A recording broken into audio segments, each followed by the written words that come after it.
Le tribunal va commencer par vous identifier. Comment on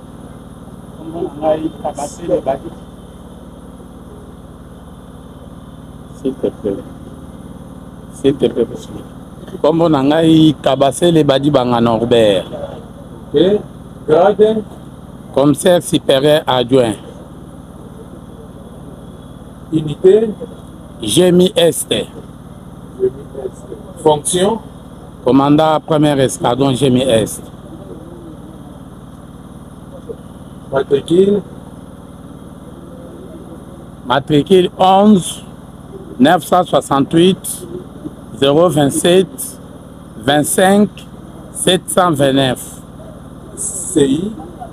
CI Mikondo. Année.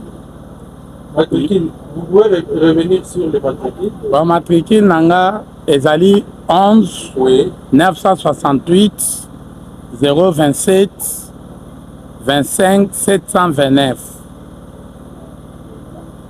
CI, vous avez dit Mikondo. Oui, mais. Année. Année CI Nanga Ezali 88. 1988. Obotami wapi? Abotami na Kinshasa. Date? Le 5-10 70.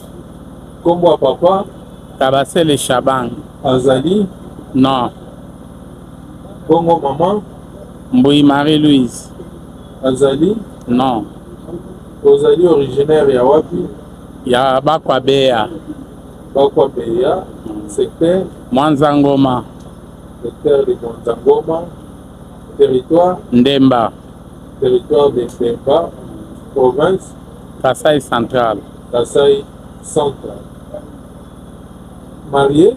Oui. Père de combien? Plus 9. Plus 9. Religion? Catholique. Catholique. Adresse? Quand c'est à quartier D, bloc V 223. Je pense c'est noté. Alors, tribunal à Bengisio, au Meka, pour éclairer na dossier oyo azali kosambisa bato. Tala na loboko ya mwasi omoni moto azali wana, est-ce que oza na ye relation moko quelconque? Ye naebi ete, naebi nde se monsieur. Okay.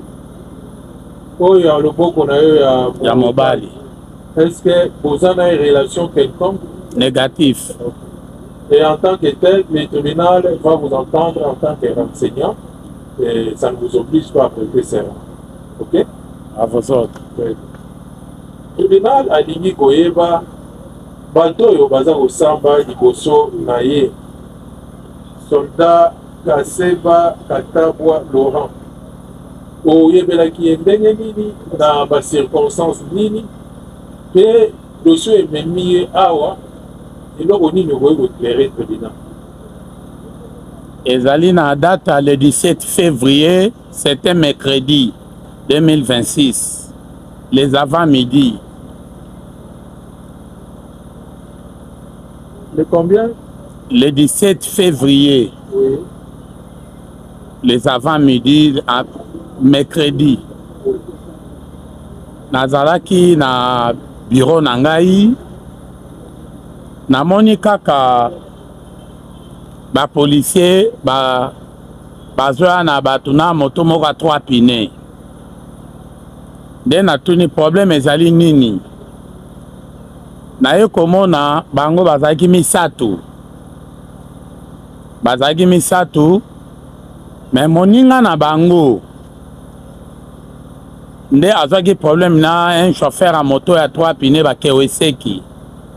Selon les informations, bango babimela ki chauffeur na 3 pine liboso ya azo poussa azo bula na ye. Babimele liboso so pe bangaki bakanga ye to éviter les babando wela ne volant ye azui moi à perdre moi position na ye nde moninga na ye abandi kobeta chauffeur wana moto ntango abeti ye ale nde bato bamone babengi police lokola biso tozaka na makadam na quartier 3 nde bakeye bazwi bango baye na bango natuni mwana ya moto problème eza nini mwana moto alobi na nga nazobula na nga namonaki ya bango babimeli ngai liboso bakanga ngai ntango ngai mpe nasali résistance nde oyo abandi kobeta nga ntango ya silisi natuni oyo balakisaki azobeta wana bazali bango nyonso ateni civile natuni ye monsieur obeti ye mpo na nini ono nga natelemi biso totelemi ya ye atuta biso yango wana na gifle ye major zwa ye efandisa ye awa nazobengana elinite na biso tozozwa ye tozokende na ye nga natuna bi monsieur yo ozopesa nga ordre oh non mo major oyo nalobi yango wana nde nga napesi so ordre na bato na nga bokanga ye nde ntango napesi ordre ya kokanga ye baelema baye osimba ye nde bango badisparaitre bakimi kokima bango bakimaki ye ake kolata teni oyo wana batie na garde à vue kotia batie na garde à vue ezalaki na deux dossiers si place oyo baopeshe bande kosambisa ezalaki dossier ya viol ya imbécier aviolaki jeune fille moko abotolaki jeune fille na $400 mama natindaki ye epuis na telefone ezali na dossier mosusu ya jeune fille moko azongisa ye moningane mwasi na mutu dans dossier akuse blessure kokende bango bakiaki kolata teni azwi de manduki nga mpe nabosani na nga navandi na biro lokola nazalaki nayambaki chef de groupement mbaka na tozosolola na biso quelques minutes namoni garde na ngai ayepa na nga ayebisinga mo major soda wana azolela mwana naza malade alakisi na ordonnance aza nango akosomba kisi olimbise mwana naza mpenza malade makasi ndenge nayebisi garde na nga bopesa ye conseil botika kende ale esili nabosa na nga mpe garde na nga mpe akei balibere ye hier wana balibere akei quelque temps namoni kaka na fenêtre na ngai ya bureau moto atoke mo major bima libanda ba JR babrake nani bapolisier baobimisa badeteni nde nabimi kobima nabimi nde nakuti ye na désarme moko alati mosusu abrake chef de la police mosusu bazalaki 16 environ chef de poste azalaki ye moko na OPJ stagiaire nde abrake bango apesi ordre pa moninga nde mosusu azalaki en tenue civile moninga na ye wana nde afungoli nani garde à vue abimisi détenu wana abimisi tous les deux détenus wana dossier à viol na oyo ya dossier akuse blessure mpe bakolo baplaignant ya dossier à viol bazalaki sur place bavivaki événement so ntango ya yaki na pensaki ke moninga na bango aza kaka wana mpe na langage na ye major na bino abima nazoboma ye nga mpe nabimi nazalaki kaka na GP na nga na luketo nazalaki en tenue civile maintenant GP na nga na luketo ntango nabimi namoneka position azalaki donc azalaki à peu près ba 5 mètres na bato ya abrakaki sikoyo ya ye kose couvrir na mabende oyo hotel de ville etia na boulevard wana mwa pembeni nango wana abrake ndenga sikoyo nabimi nasedi monsieur yo ye oboma nga bandoko oyo oboma ngai betanga masasi le moment nga nazoloba wana garde na ngai azalaki ateni civile garde na ngai bandi siko kodeborde ye ntango remarke ke bacontourne ye baluki enfin bango nde nga na plongele ye nde na ravir ye manduki sur place ezalaki na agent moko ya il y a auditorat, azaki pas en tenue militaire, aza agent si c'est auditorat, gombe azaki sur place, afifai pe événement wana. Nde Toyota la arme na balle na chambre. Arme moko nde ezali na balle na chambre. Nde na juillet, sur place na bengo auditeur, l'auditeur a dit yaka na nde na zwaki ye na ba plaignant oyo ya dossier viol. Sur place na juillet na bango nyonso nde toyaki na bango awa nde bayokai nga na PV bayoki mpe na ba plaignant wana. Dans histoire yango wana. Nyonso wana? Oui. Le tribunal prévenu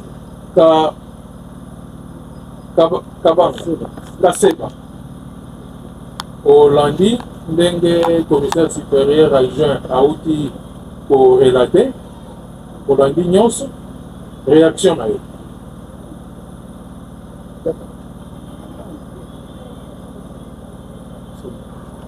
Nana ilikuwa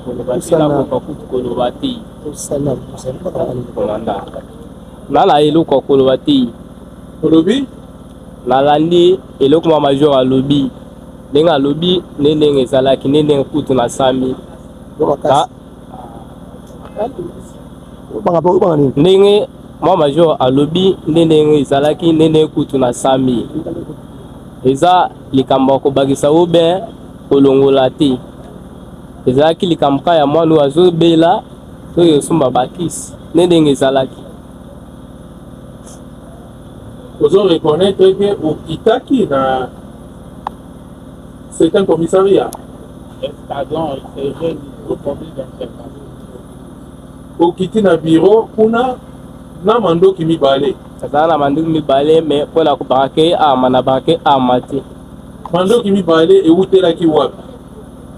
Ezaki moko ya ngai na o ya muningo bakangaki. De ok go menacer. Na yaki pona komenase te na yaki pona yebeke batiki ye ou bien azaka na kati wana take représenter na elite. O menacer commandant na bureau na ye. Na menacer commandant te mokozi. O menacer Maniwa. Na menacer te mokozi. Depuis moi major akangaki ngai na kokata koloba te mokozi. Na ko koloba te depuis akangaki ngai. Obuki kasho obimisi bato. La bouki cachoté à ta touché la porte, la touché porte. Et puis au bimisi, pas moins de grave, pas violé. Donc on naïbi attend alikamwana ti.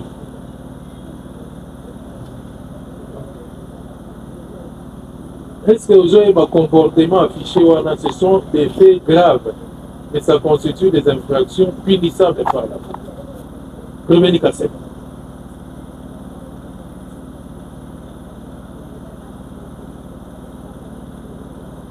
Le tribunal constate. Est-ce que les habitudes nayo y a pour le fait de ces dossiers aux alaki yo na baninga nayo na commissariat sous-commissariat Luebo kuna okendeki koduka kobimisa moto na makasi na kashi pe obotoli moto bino moko kaka bokei na commissariat ya Wanzo dans les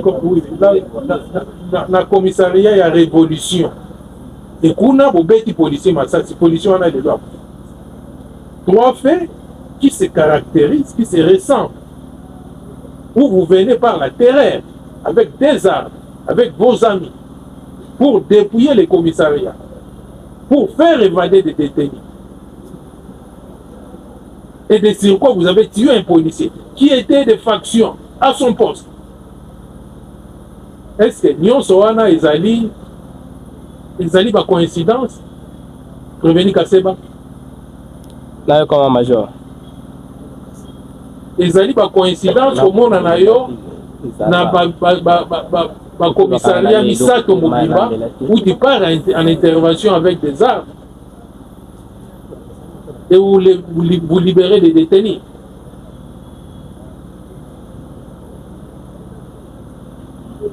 Est-ce qu'il y a des questions à poser? Allez.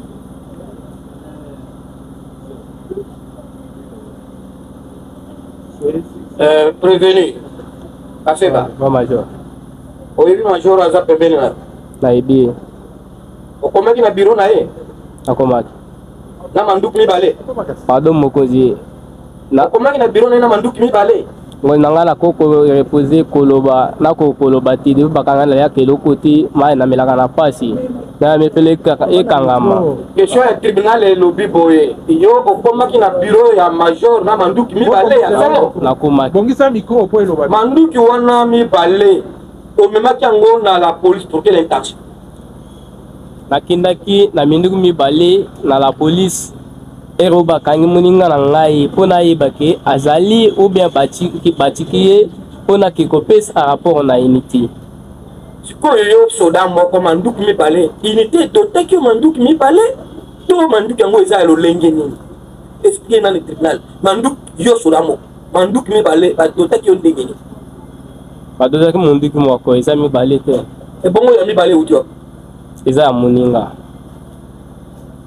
Lorsque vous reconnaître instruction moko et vous n'êtes pas commandant 14e bataillon, 14e régiment, région oui, militaire à Koko circuler dans la ville, militaire, policier, à la droit à circuler à Mandouk, la cité de 100 heures de service. Na ibakite mogonzi. Tu vois comment Mandouk l'a ndako ya nini? Ojiti ya nini Mandouk komi na ona ndako ya mosala nini? Mokonzi nasengaki na 18h ero babinga yaki mwasi na ngai aye samedi auti mbujimai. Aye samedi mardi na sengi na poko. Na kekotala ndinga binga mwana na ngai azobela. Ndi nakei na sengi autorisation nakei na monduki na ngai na ordonnance oyo ya bakisi oyo nazwaki po toke kosomba bakisi. Ndenge ezali kama bongo mokonzi nakendaki na ngo lokola na kimi ou bien na sani te mokonzi. De la loi, vous avez des questions? Merci, Monsieur le Président, distingué membre de la composition de la parole accordée. Monsieur le Président, nous, ministère public, nous sommes estomaqués. Pourquoi? Monsieur le Président, à l'audience passée, le même prévenu avait nié tous les faits mis à sa charge. Ce qui est étonnant. Et voilà aujourd'hui, après les déclarations de renseignants, ces derniers passent aux aveux et confirment devant votre auguste tribunal qu'il était bel et bien au génie Est. Ce qui est encore plus grave, le prévenu a fait évader Monsieur le Président, un détenu de cas de viol. Voilà. Alors que la partie civile avait bel et bien relaté le fait. Mais ce dernier, qui est le prévenu Kaseba, a même juré devant l'auguste tribunal: je ne maîtrise pas la ville de Kinshasa. Mais plus encore, je ne connais même pas le souciate cité ici, devant votre auguste tribunal. Et voilà aujourd'hui, il confirme qu'il était avec 2 armes. Lorsqu'on a posé la question au tribunal, comment est-ce que ce dernier détenait 2 armes, il manque même de réponse. C'est pour dire que, Monsieur le Président, c'est un élément très dangereux. Le prévenu avec sa bande, lorsqu'il se présente dans un souciate, c'est pour poser des actes graves. Ils utilisent le munition de l'État congolais comme des jouets. Alors que notre beau pays, la République démocratique du Congo, a besoin de munitions. Voilà les gens qui gaspillent les munitions inutilement pour te faire aimer. Monsieur le Président, nous avons juste deux petites questions à poser au prévenu. Prévenu Kaseba. Est-ce qu'il y a une audience où il est? Que je vais que le tribunal petit kala pour effectuer des saintetés. Ça mouninga na yo feli. Nde akende ki na ba descente. Je vais bango. Souciat onaibi eza pembeni ya balabala. Place ma major Kabasile asalaka eza pembeni ya balabala na arrêt ya bamoto. Mais yo lobaki yango te. Na audience wana tangu bozo samba bazo confronter bino. Tala muto aza pembeni na yo. Oya sitaki yo. Alobi bozalaki na feli na ye. Kuna zalaki te. Kuna tozalaki na eti. Kuna tozalaki omana lopango place masina nga akiti. Soit micro. Yo na prévenu Kasebe. Ozalaki na souciat vrai ou faux? Na dossier ezalaka ke moto o ne bazwaki. Ozalaki na ye tango bokendeki? Tango tokendaki wana moto ye na komanda feli to bazwi. Ozalaki na ye vrai ou faux? Ozalaki na ye to bazwaki ne moto ade. Voilà, monsieur le président. Nga na yebi makambo te ki. Voilà. Son complice est juste à côté de lui. Ces derniers, dès le commencement de l'audience, monsieur le président, il restait serein avec ses réponses. Il a toujours confirmé cela, qu'ils étaient au nombre de 3. Mais le prévenu avait nié cela, monsieur le président. Et voilà aujourd'hui, il passe aux aveux et il confirme cela. Nous voulons poser la question au renseignement. Mon commissaire principal, mon commissaire supérieur adjoint, l'isolo ya policier ou ya kufaki ezalaki avant kokangaye to ezalaki après kokangaye nde policier kufaki. Bon, wana na koyeba te puisque ndenge nazo yokela nazo mona fo ezala avant okokanganga na kangi nde mbamona na na justice. Donc il y a policier ezalaki avant. C'est que ezalaki avant. Merci. Monsieur le Président, nous avons la réponse de la réquisition à médecin que nous, ministère public, nous avons donné de devoir au directeur de l'hôpital de référence sino-congolaise. Voilà. À l'audience passée, nous, ministère public, nous avons jugé bon devant l'auguste tribunal de ne même pas faire appel au médecin légal. Pourquoi? Parce que le médecin avait bel et bien réussi de réquisition à médecin. Du ministère public, on devrait juste attendre la réponse de ces derniers. Voilà la réponse. Le policier a été bel et bien tué. Il a succombé après le tir. Il a reçu une balle au niveau de son pied droit. Le tout est là aux réponses de médecins. Voilà, Monsieur le Président, nous avons présenté devant votre auguste tribunal 2 armes à feu. Le renseignant vient de confirmer cela, que le prévenu Kaseba détenait 2 armes. Si il faut poser beaucoup de questions, pourquoi un militaire devrait avoir 2 armes à feu?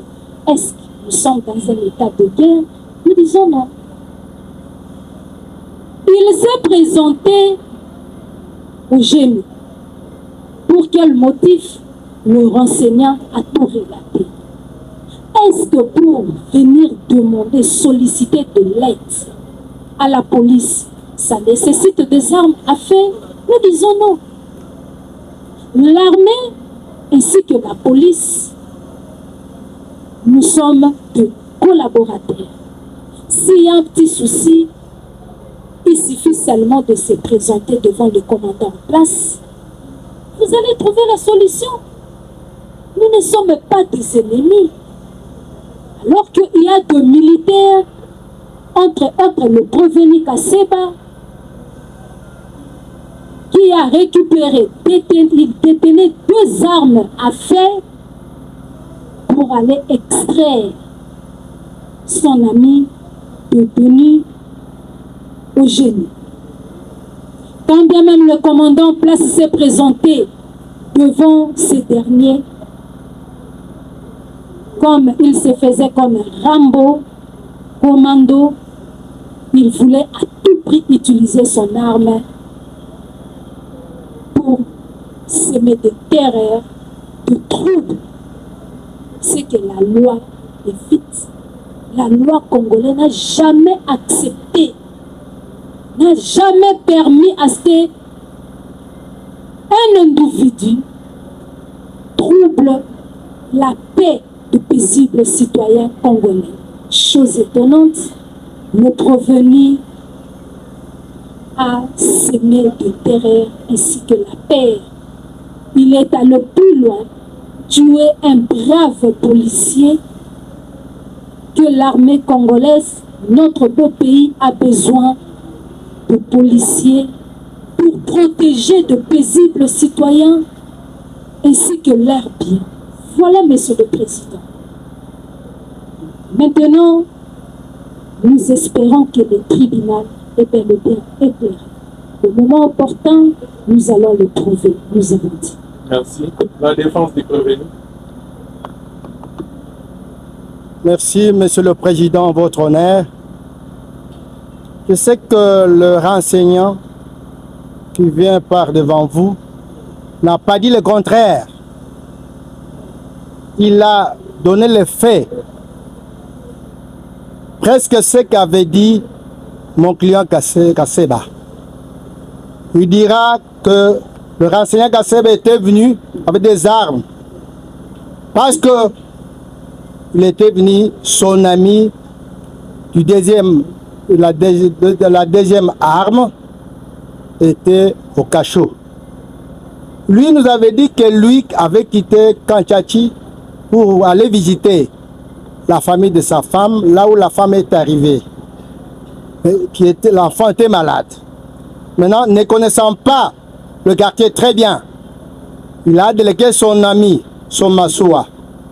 Il a dit, mon ami, tu peux faire un peu pour moi un service d'aller me chercher les produits médicinaux ou pharmaceutiques. Lui est allé, il a laissé son arme auprès de lui. Lui avait une arme, son ami a laissé son arme aussi chez lui. Et quand il est parti, son ami, son compagnon, pour aller chercher pour lui le produit pharmaceutique, je ne sais pas quoi, qu'est-ce qu'il avait fait. Il avait été arrêté dans le bureau de Major Kabasele. Lui, apprenant cela, il a dit, mais on vient d'arrêter un ami qui est parti avec l'argent avec lequel on pouvait quand même acheter les produits pour mon enfant. Mais mieux vaut que je puisse partir, aller voir s'il est arrêté, que je lui remette son arme. Sachant bien qu'avoir des armes, c'est mauvais. Il est allé pour savoir que son ami est arrêté, pour lui remettre son arme et qu'il prenne le produit pharmaceutique pour venir faire administrer son enfant à la maison. Arrivé là-bas, comprenez, devant la police, un militaire qui vient avec des armes, ça a paniqué. Ne sachant pas qu'il est venu pour quel motif. Ne sachant pas qu'il avait quel motif, la police était émotionnée. Il voyait comme s'il lui est venu agresser, tandis qu'il était venu pour son ami, pour enfin lui remettre son arme et qu'il puisse savoir s'il peut être libéré. C'est comme ça, même si le commissaire supérieur, mon major que je connais, peut dire qu'il savait que celui qui était arrêté, on l'a libéré parce qu'il avait la prescription médicale on l'avait libéré. Lui ne sachant pas que son ami était déjà libéré. C'est ce qu'il venait dire ici. Merci. Les renseignants, est-ce que vous avez encore quelque chose à ajouter? Allez-y. Mes respects, monsieur le président. Jusque-là, namoni oyo avocat lobby a dévié onga na lobby. Ye bazalaki 6 places, bazalaki 3. Tango na tangi moninga na ye, nde bango bazongi ya ke olata tengi ndazwi mandoki. Nde bayo ya na moninga ne na mususu, ya braqué ba policier, moninga na yo na mususu nda fungoli garde à vue ko bimisa bato. Ezate ya zalaki bazaki bango nyonso misato. C'est une précision de tâche. Oui, mais. Bon, merci, Monsieur le Président, pour la parole. Nous voulons toujours tenir qu'ici, la partie prévenue a tendance à dévier les débats. Parce que le major ici présent a été clair dans sa narration en disant qu'il a arrêté chez lui. Lui n'était pas venu secouer son ami nous demander de service, mais il était venu pour libérer, se prenant pour un Rambo. Je ne sais pas moi. Nous sommes en face de quelqu'un qui, dans ses habitudes, il fait la justice. Donc, tout en ignorant qu'il y a des magistrats, il y a des juges. Non, lui, quand on arrête son ami, il se pointe avec les armes pour terroriser celui qui est arrêté pour permettre à ce qu'on libère son ami. Donc c'est un homme très dangereux et vous devez tenir compte au moment opportun. Nous disons ça. Les tribunaux remercient les renseignants d'être venus. Major, vous êtes libre pour aller vaquer à vos occupations. Oui. Prévenir Kaseba. Prévenir Manituka. Bozonga na place na vie. Oui, maître. Oui, laquelle? Oui, l'État congolais a été cité, n'est-ce pas, greffier? Et je pense que nous avons déjà les négatifs de l'acte qui est avec nous dans le dossier. Il devra se présenter, on l'a signé pour se présenter à la date du mardi. Mardi, soyez là, l'État congolais sera absent.